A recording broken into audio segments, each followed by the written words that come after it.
I'm trying to put together this video of all the motorcycles that we've had since you first started working as a motorcycle mechanic for Honda in 1998. Yeah. That's right? Yeah.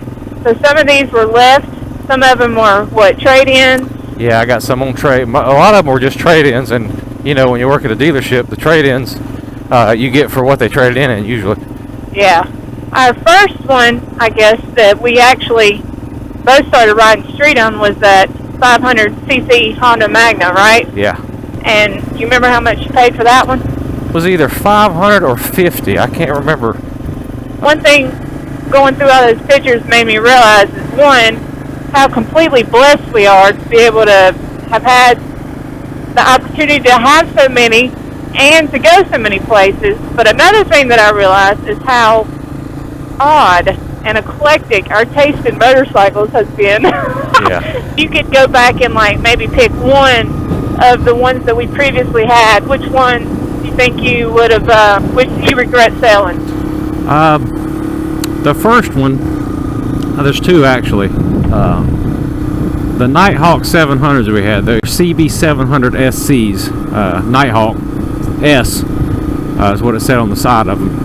And tell a little bit about how different those bikes were with the shaft driven and all that stuff. Well, it's a very different. First off, they were 700 cc's because the embargo or the tariffs that Harley Davidson had placed on it.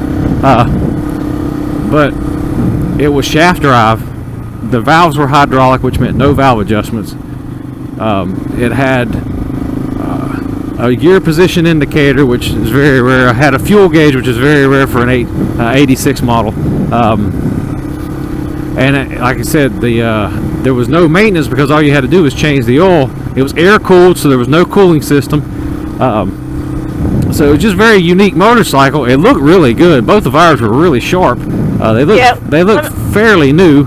Let me stop you there for a second. He got his, and then I totally fell in love with it, and they made a red one and a blue one. So we started looking and found me a blue one, and he had the red one. So we were like the little Bobbsey twins with their matching motorcycles. But that's probably the one bike that I would have, if I could have kept, I would have kept that one too. It was just fun. It rode good. It was just an awesome bike, and you don't see those. You know, if you find them available today that are in fairly good shape, you're looking at around 2,000 to 2,500 for one, which ain't bad for the bike. Like you said, the bike was absolutely fantastic, and you never know. One day we may happen upon a nice, clean 86 model that we can't pass up. Yeah. The number one that I regret selling, you know, I would like to have the exact same Triumph Bonneville back that I sold, the 01, because the guy had put a lot of little farkles on it that were unique, and he spent a lot of money on it, and I got it for a really good price. But you know, we got multiple bike syndrome, so we would take bikes that people didn't want anymore, abandoned, and bring them back to life and resell them and make money off of them. And oh yeah, I mean, it was great. We loved it.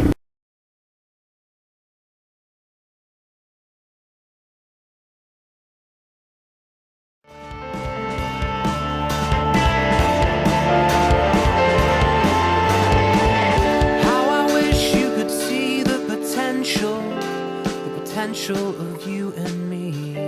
It's like a book elegantly bound, but in a language that you can't read just yet. You gotta spend some time, love. You gotta spend some time with me, and I know that you'll find love. I will possess your heart. You gotta spend some time, love. You gotta spend some time with me, and I know that you'll find love. I will possess your heart.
possess your heart.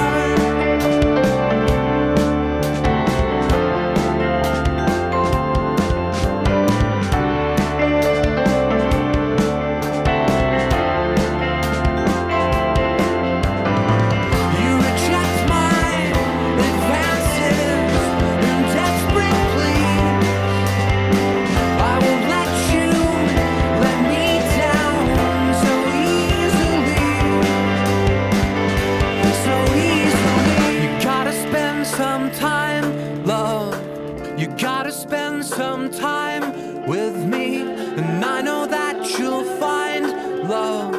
I will possess your heart.